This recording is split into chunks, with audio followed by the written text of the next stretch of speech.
સુરતના ડરપોક મેયરે વિપક્ષ આમ આદમી પાર્ટીના જનહિતના સવાલના જવાબો તો ન આપ્યા, ઉલટું પોલીસ બોલાવી અટકાયત કરાવી। વિપક્ષ નેતા પાયલ સાકરિયા સમેત આપના કોર્પોરેટરો અને કાર્યકર્તાઓને પોલીસ મેયરના ઇશારે ઉચકી ગઈ। જનતા વતી પૂછાયેલા વિપક્ષના સવાલના જવાબો આપવાની ત્રેવડ ન હોય તો મેયર બનીને ન ફરાય, રાજીનામું આપીને ઘરે બેસાય। વિપક્ષ નેતા પાયલ સાકરિયા મેયર પોતાનું મનસ્વીપણું બતાવી લોકશાહીનું ગળું દબાવવાની કોશિશ કરે છે। આમ આદમી પાર્ટી ગત સામાન્ય સભામાં વિપક્ષ આમ આદમી પાર્ટીના કોર્પોરેટરો દ્વારા પૂછવામાં આવેલ પ્રશ્નોના જવાબો આપવામાંથી છટકબારી કાઢી સાફ શબ્દોમાં ઘસીને મેયરે જવાબ આપવાની ના પાડી દીધી હતી, જે મામલો ખૂબ જ ગંભીર ગણાય તેવો છે।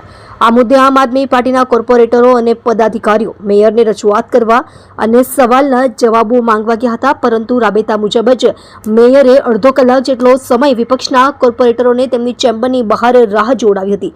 તે દરમિયાન આમ આદમી પાર્ટીના કોર્પોરેટરો અને કાર્યકરોએ રામધૂન બોલાવવાની શરૂઆત કરી હતી અને મેયરનો હુરિયો બોલાવ્યો હતો। દરમિયાનમાં મેયરના આદેશથી પોલીસ સ્ટાફ પાલિકામાં આવી ગયો હતો અને અમાનવીય રીતે સૌ કોર્પોરેટરો અને પદાધિકારીને ઉચકીને લઈ જઈ ડિટેન કર્યા હતા।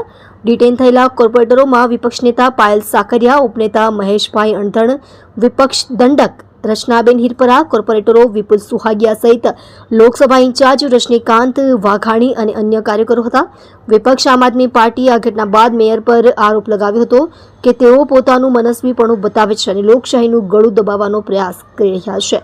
લોકશાહીમાં પ્રજાના હિતના પ્રશ્નોના જવાબ આપવા મેયર બંધાયેલા છે। મેયર તેમાં પોતાના મનમાં કાયદા થોપે તે ચલાવી શકાય એમ નથી।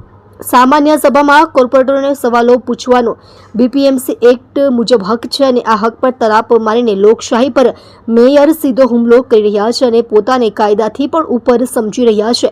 વિપક્ષ નેતા પાયલ સાકરિયાએ જણાવ્યું હતું કે પાલિકા પ્રજાના વેરાથી ચાલે છે। આ પ્રજા પોતાના પ્રતિનિધિઓને ચૂંટીને મોકલે છે, પરંતુ આ પાલિકામાં પ્રતિનિધિઓને સવાલો પૂછવા પર રોક લગાવવામાં આવી રહી છે।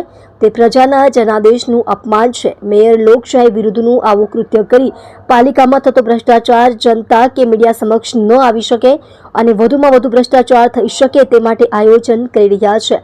સુરત મહાનગરપાલિકાનું બજેટ અબજોનું છે, પણ એના વપરાશ પર સવાલ પૂછવાની ના પાડવામાં આવશે તો જનતાને જવાબ કોણ આપશે? ઉપનેતા મહેશ અણધણે જણાવ્યું હતું કે મેયરે ન ભૂલવું જોઈએ કે તે જનતાના સેવક છે, માલિક નથી।